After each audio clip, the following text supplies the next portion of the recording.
Laisse-moi te poser une question simple, mais bouleversante. Et si ta propre bouche était ton plus grand ennemi? Et si ce que tu disais chaque jour était la raison pour laquelle ta vie stagne? Et si tu étais prisonnier non pas à cause du diable, mais à cause de tes propres paroles? Toi qui regardes cette vidéo, pose-toi la vraie question. Pourquoi certains chrétiens prient, jeûnent, louent, mais ne s'élèvent jamais? Pourquoi malgré leurs efforts, rien ne bouge? Pourquoi tant de rêves enterrés, tant de destinées ligotées? Et si la réponse était dans ce qui sort de leur bouche? Et toi, que déclares-tu sur ta propre vie? Sur tes enfants? Sur ton avenir? Est-ce que tu proclames la lumière?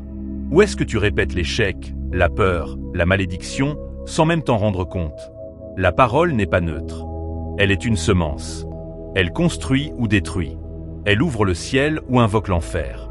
Tu es peut-être là, à bout, fatigué, découragé, mais je te dis par l'esprit, ce n'est pas ton environnement le problème. Ce n'est pas ton passé. C'est peut-être ton langage. Et aujourd'hui, Dieu veut t'ouvrir les yeux. Mais avant d'aller plus loin, je te parle à toi personnellement. Si tu veux que cette parole touche des cœurs, élève des âmes, libère des destinées, fais ta part maintenant. Abonne-toi, like, commente, partage cette vidéo. Ce n'est pas de la publicité, c'est de la semence spirituelle. Tu participes à un réveil. Tu dis à l'algorithme, cette parole doit toucher le monde. Quand tu t'abonnes, tu déclares que tu fais partie de cette génération que Dieu élève. Quand tu likes, tu scelles ton accord avec une vérité qui libère. Quand tu commentes, tu parles. Et ta parole commence à créer. Et quand tu partages, tu fais un acte d'évangélisation numérique. Ne reste pas spectateur. Deviens acteur de ce que Dieu fait ici. Alors maintenant, je t'invite à rester concentré. Ce n'est pas juste un message. C'est une confrontation avec une vérité qui peut briser les chaînes invisibles de ta vie. La parole peut t'élever ou t'écraser. Elle peut libérer ou t'enfermer. La question est, qu'est-ce que tu fais de la tienne? Écoute bien cette vérité. Pour un enfant de Dieu, la parole n'est pas un outil de communication. C'est une arme spirituelle, une semence divine, un acte de foi, une loi de création. Jean 1h1, au commencement était la parole, et la parole était avec Dieu, et la parole était Dieu. Tu entends? Ce n'est pas une simple phrase religieuse. La parole, c'est Dieu lui-même manifesté. Avant qu'il y ait le ciel, la terre, les océans, les anges, les démons, les hommes, il y avait la parole. Tout a été fait par la parole, et rien de ce qui a été fait n'a été fait sans elle. Tu veux marcher avec Dieu? Alors comprends ceci. Tout chrétien est appelé à vivre, marcher, parler, proclamer et créer par la parole. Pas selon ses émotions, pas selon les circonstances, pas selon la logique humaine, mais selon la parole. Matthieu 4h4, l'homme ne vivra pas de pain seulement, mais de toute parole qui sort de la bouche de Dieu. Tu veux vivre une vie spirituelle puissante? Tu veux échapper à la médiocrité, à l'oppression, à la sécheresse spirituelle? Alors aligne-toi avec la parole. Nourris-toi de la parole. Parle la parole. Marche dans la parole. Le chrétien n'est pas appelé à subir la vie, il est appelé à proclamer la volonté de Dieu sur la vie.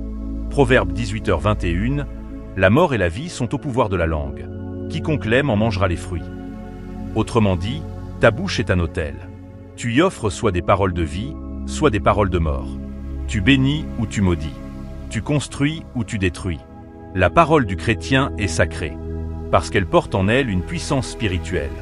Et laisse-moi te dire ceci avec solennité. Un chrétien qui parle sans conscience est un chrétien vulnérable.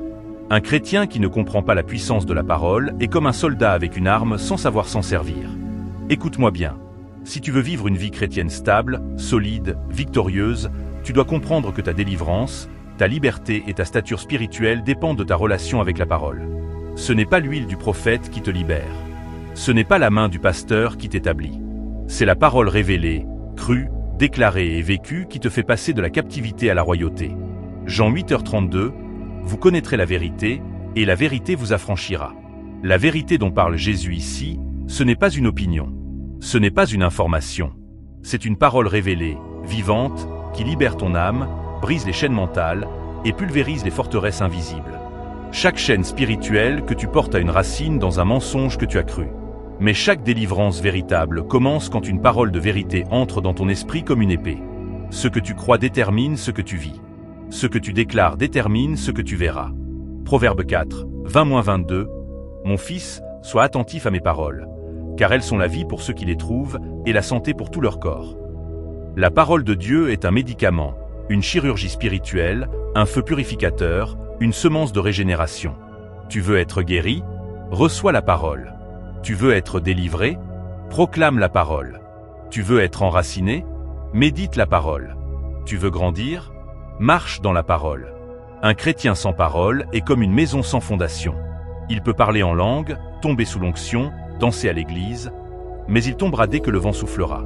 Pourquoi? Parce qu'il n'a pas bâti sa vie sur la parole, mais sur l'émotion. Matthieu 7h24.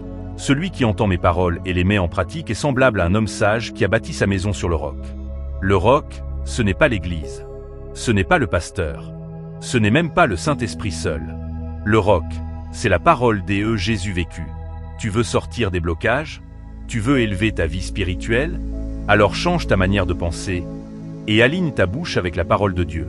Mon frère, ma sœur, réponds à cette question essentielle. Que vaut ta foi si tu ignores l'arme principale de ton autorité? Que vaut ton zèle si ta bouche te trahit? Que vaut ton amour pour Dieu si tu détruis par ignorance ce qu'il cherche à bâtir en toi? Peux-tu construire un avenir de gloire en prononçant des paroles de mort? Peux-tu aspirer à l'élévation spirituelle si tu confesses chaque jour ta propre chute? Peux-tu régner avec Christ si tu continues d'emprisonner ta destinée avec un langage d'échec, de peur et de doute? Non. 1000 fois non.